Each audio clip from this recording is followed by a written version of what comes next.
साथियों नमस्कार।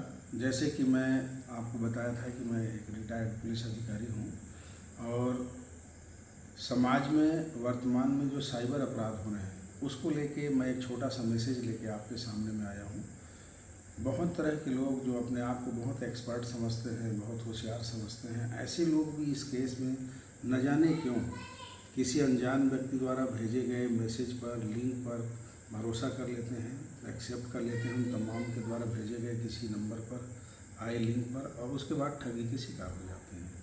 आपके घर में ही आपको डिजिटल अरेस्ट करने की बात करते हैं।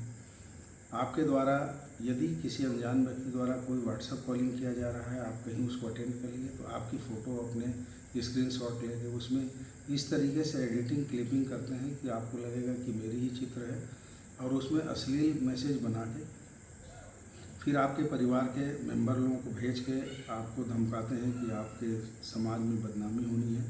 उससे बचने के लिए फिर आपसे पैसे की डिमांड होती है और आदमी अपनी मजबूरी में किसी न किसी तरीके से फिर पैसा देना चालू कर लेता है, और फिर बाद में जब पता चलता है कि बहुत लंबे ठगी शिकार हुआ, फिर उसको पुलिस के पास भाग के जाना पड़ता है।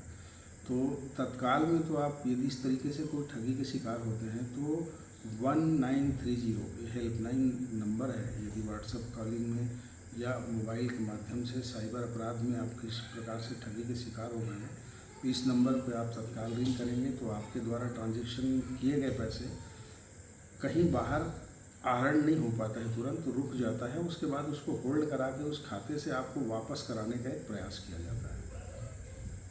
उसके लिए आपको निकटतम पुलिस थाने में FIR दर्ज कराना पड़ेगा। पुलिस अधिकारी के माध्यम से संबंधित न्यायालय में जहां आपका क्षेत्र पड़ता है वहां एप्लीकेशन लगाएंगे, और फिर आपका जो गया हुआ धन है, जो ठगी करके दूसरा व्यक्ति ले लिया, उसको वापस दिलाने की एक प्रक्रिया चालू होती है। तो ये बचाव के तो तरीके हैं, लेकिन हम प्रयास ये करें कि हम किसी प्रकार से ठगी के शिकार ही न हों। कोई अनजान आदमी कोई भी प्रकार से हमें इस तरीके की बात करता है, हमारे ATM के बारे में पूछता है, हमारे खाते के बारे में, हमारा व्यक्तिगत कोई बायोडाटा पूछता है, तो हमको बताने की ज़रूरत नहीं है। आज तक कोई भी बैंक कभी भी किसी भी व्यक्ति के मोबाइल में फ़ोन करके कभी भी उससे व्यक्तिगत जानकारी मांगता नहीं है। इसलिए आपको सजग रहने की ज़रूरत है।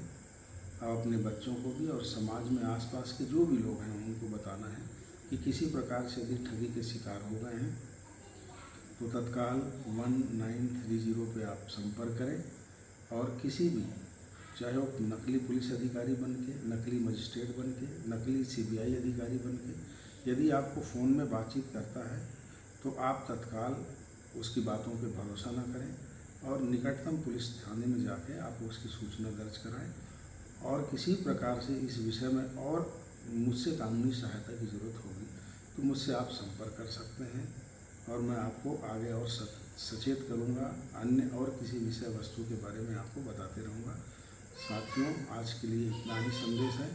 आने वाले दिन में फिर मैं आपके सामने आऊंगा कुछ नए चैप्टर्स को लेकर। आप बने रहिएगा मेरे साथ, आपको सजग करने का प्रयास करते रहूँगा। धन्यवाद, नमस्कार।